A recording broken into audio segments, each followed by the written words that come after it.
I met my wife, who's 33 years old, 10 years ago at a small art gallery in the city.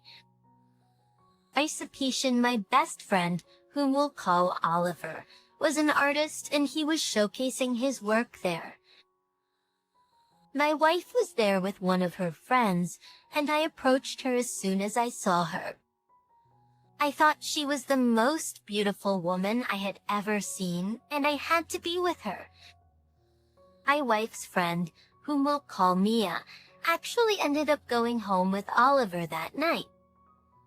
Somehow Oliver and I ended up marrying best friends. We thought it was funny, but it was really perfect for all four of us. We went on double dates together all the time. We took trips together, and we even planned vacations together. The four of us were practically inseparable. My wife was a librarian, so she didn't have much opportunity to travel for work. However, I worked in advertising, and I traveled often to film commercials. We were used to my schedule for the most part. Oliver and Maya both worked from home on a business that we ran together online. So when I was gone, I knew that my wife spent a lot of time with Oliver and Maya. I didn't mind it at all. I was glad that she had somebody there to keep her company. During one of the work trips that I had planned, my computer had an issue with the screen, so I sent it to Geek Squad to have it repaired. While I was gone, I took my wife's computer since she rarely used it at home anyway. I got to my hotel room when my plane landed and went to use the computer to check some emails and get some work done. You can always tell when somebody clears a history on something. My wife didn't use the computer a lot, but I knew that she used it. There should have been histories of Christmas gifts she was planning on buying, bookstores, and her personal email accounts.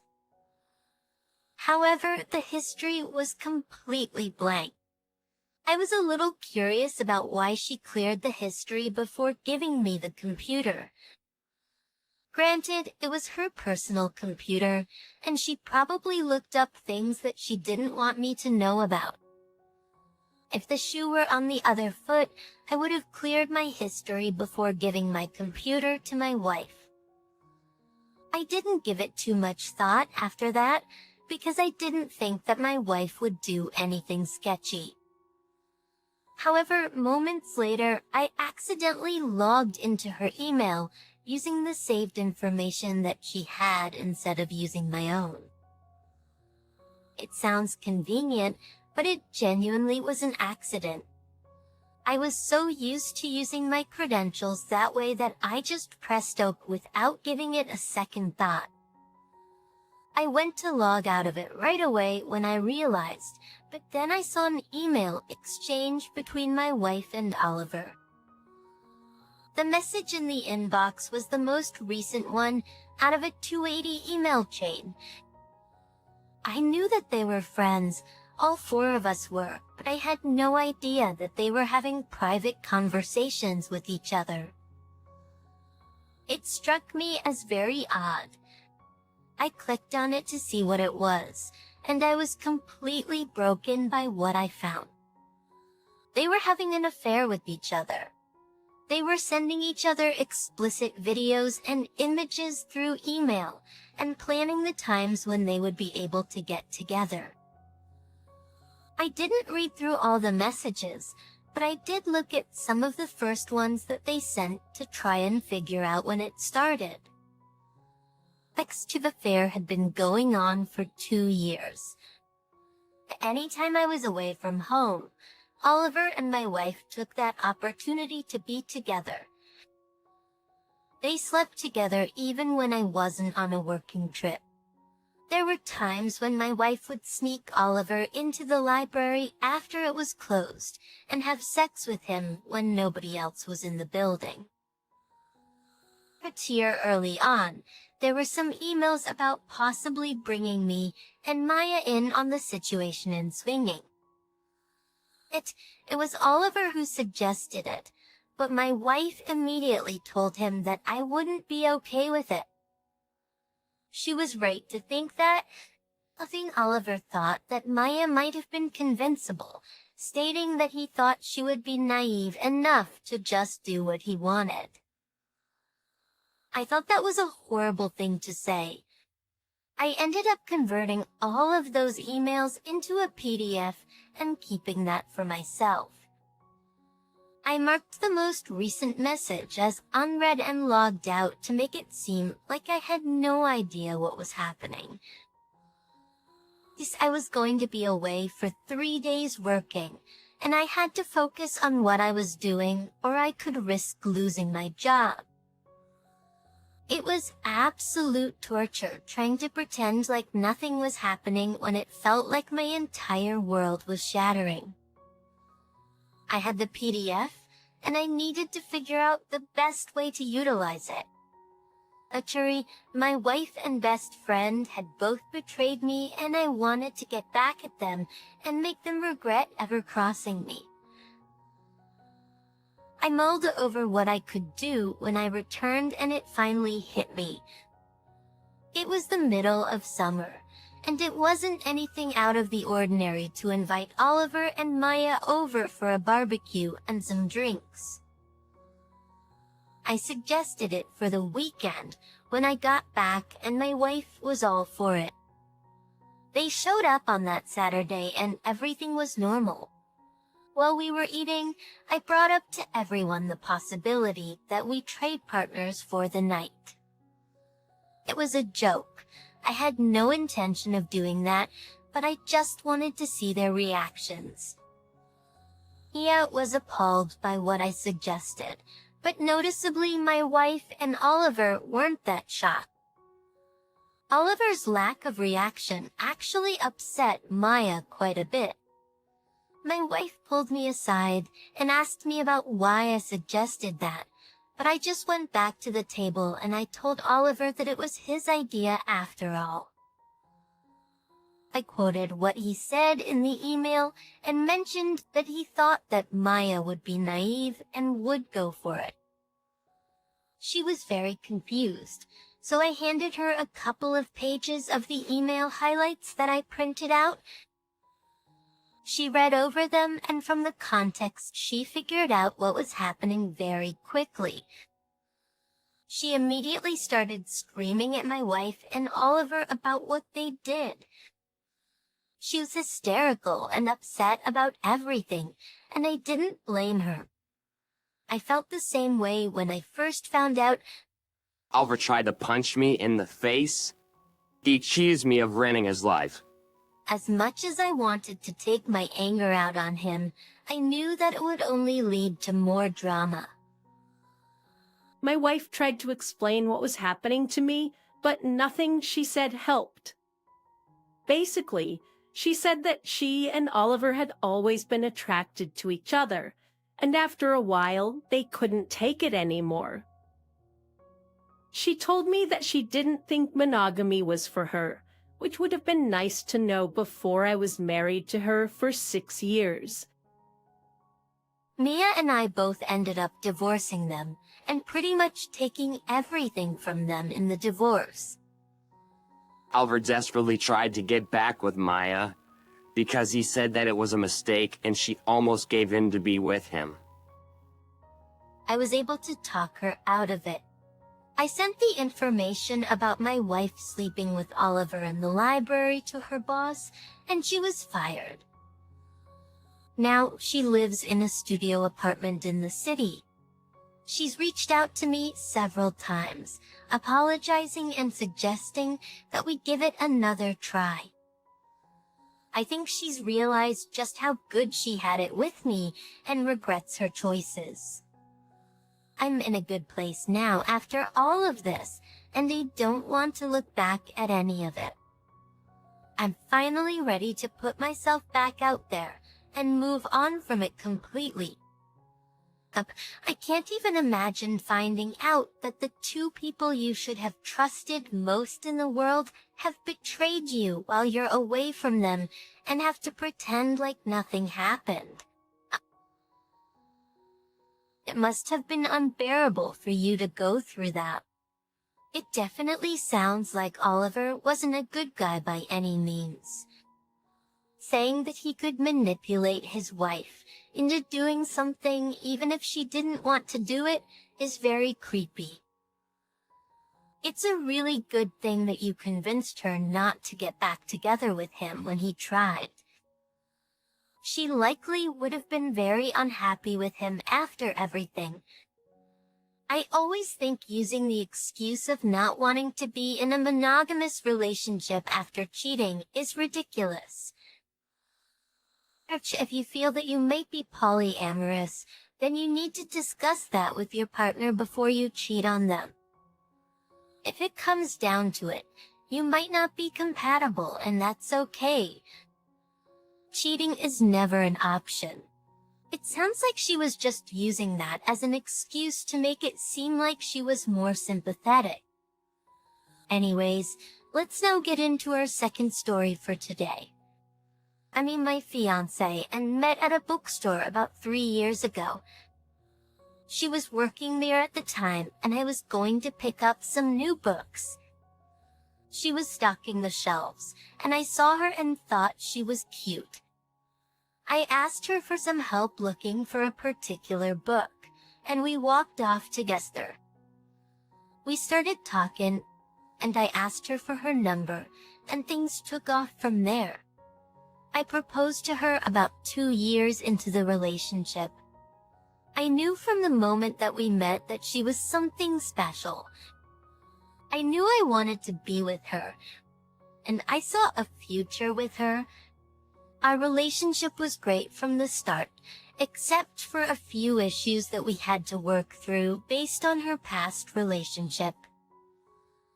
Her ex-boyfriend, who we'll call Ben, was her first serious relationship.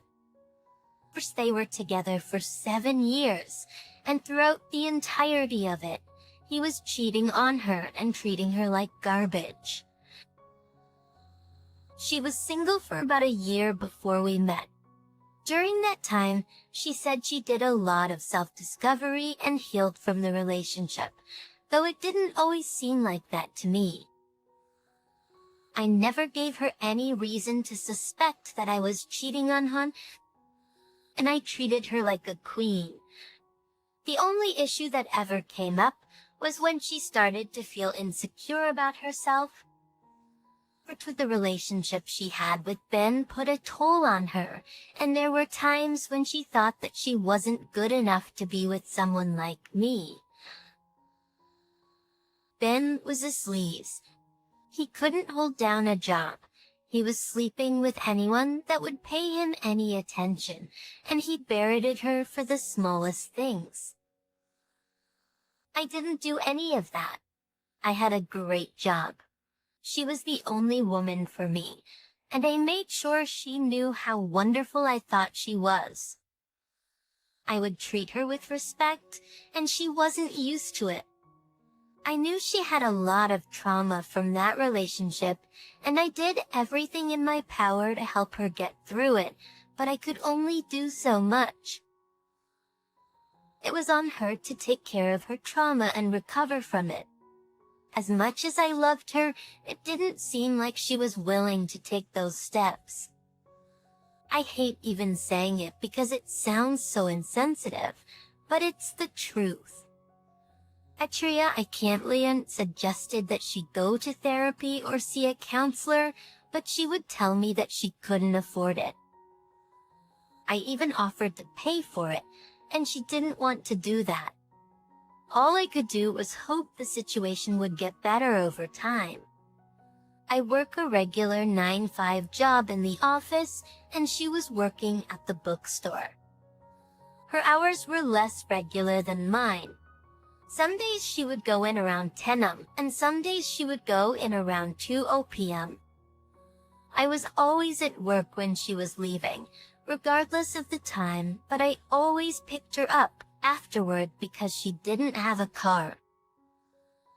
Because she took public transportation, we shared our locations on our iPhones, so I could always make sure she was safe.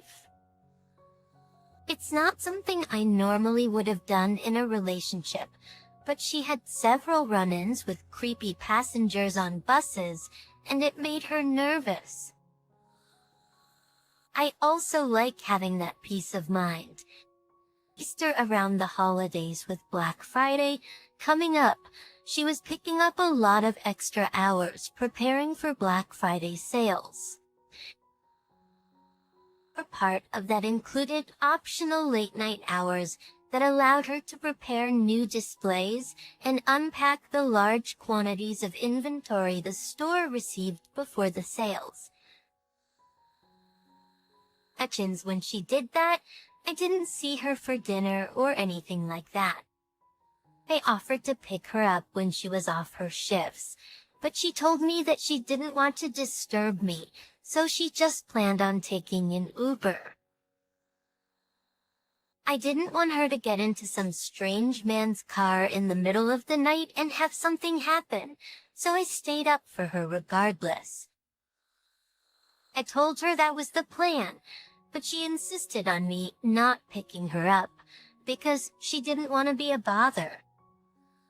She didn't want to bother me, so I offered to pick her up. The first night she was gone, I checked her location around 11 o'clock when she was supposed to be clocking out, and I saw that she was at the bookstore.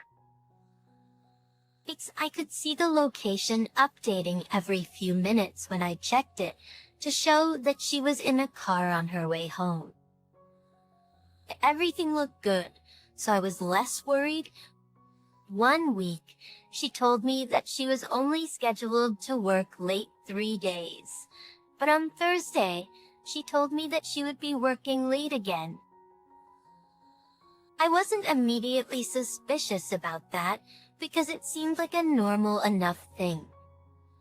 I figured maybe another coworker called out or decided they didn't want the extra hours after all. That night, I did what I always did when she worked late. I was up and around the time she was supposed to be coming home. I looked at her location. But only that time, she wasn't at work. She was at Ben's house. Right away, I was wondering what she was doing there. Surely, if she had to go over to his house for anything, she would have told me about it. Though it feels silly to admit it, but I didn't even think that an affair was possible. It never would have crossed my mind that she would be cheating on me with him. I waited for the location to change for about half an hour, and it didn't. It wasn't moving at all. I felt weird looking at her location without her knowing, so I waited about 10 more minutes until she would normally be home, and I called her. She didn't answer. After that, I started to worry. She never ignored my calls or messages. I knew that Ben didn't have her best interests in mind whatsoever. Like from what she described, he was never violent with her, but he didn't want her to leave him. But I ran through countless different scenarios in my head about what could have been happening. None of them involved her cheating on me. After the location hadn't moved and she didn't answer my calls, I decided I was going to go see for myself what was happening. I drove over to the house and saw a car in the driveway, so I assumed that Ben was still there. When I checked my fiancé's location, she was still inside the house. I approached the front door, but before I could get there, I heard music coming from the other side. It was the type of music you would have on a sex playlist.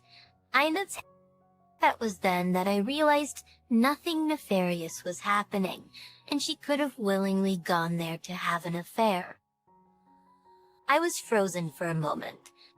I didn't know exactly what to do. I had a pretty good idea about what was happening in the house, but I figured if I knocked, they could play it off as something that it wasn't. I ended up going back to my house and waiting there. My fiance didn't come home for about another 45 minutes after I got back. I just rolled over and pretended to sleep while she got ready for bed. I asked her about work the following morning, and she told me that it was fine. She even made up a story about some drama that happened. She was lying to my face. She also told me that the late-night hours were going to be extended for a couple more weeks. I figured that she was lying about that too. She was preemptively covering her tracks. She was preemptively covering for the time she was going to spend with her ex. That same night, she ended up going back over to her ex's house again. I knew it was happening, and I was already preparing to break off the engagement.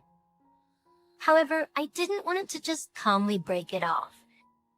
I wanted to get some kind of revenge against her. I thought about it for about a week while she was visiting him instead of working, and I came up with something.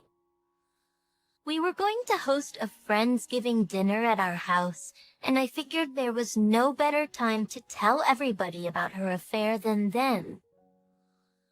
I almost considered not doing it then, because I didn't want to ruin the mood, but toward the end of the meal, I stood up to make a toast. Everyone thought I was going to toast a friendship and my loving fiancé, but I ended the engagement right there. My fiancé was shocked when I made the announcement. I think she thought it was a joke at first, but it definitely wasn't. Actions about Taishan, I elaborated by explaining that I knew she was going over to her ex-boyfriend's house. Fiancé tried to defend it, but she couldn't come up with a good excuse.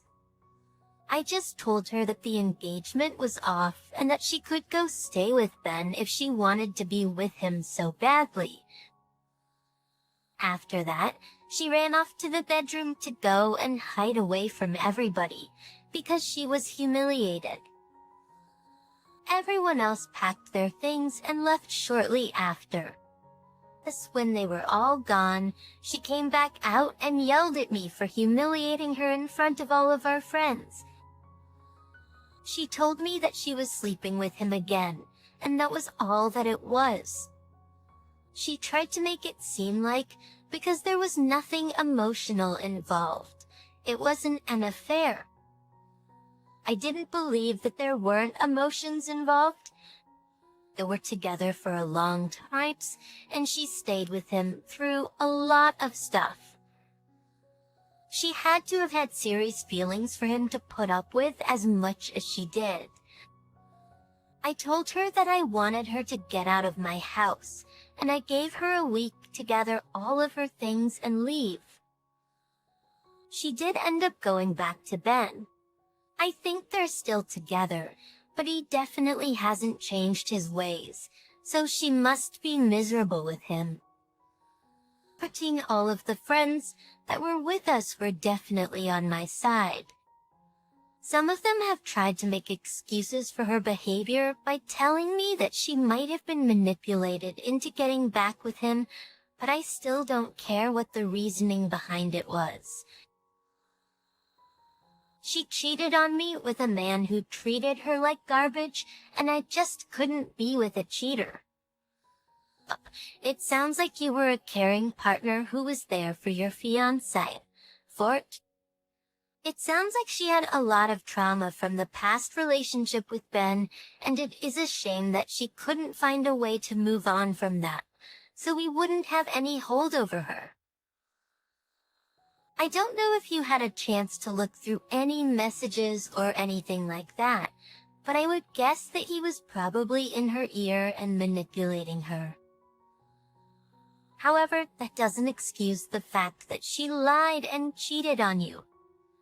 It's sad that she would leave somebody who cared about her so much and treated her so well to be with somebody who would take advantage of her the way that Ben did. I think she must have had a very low view of herself. Herself is not good for anyone.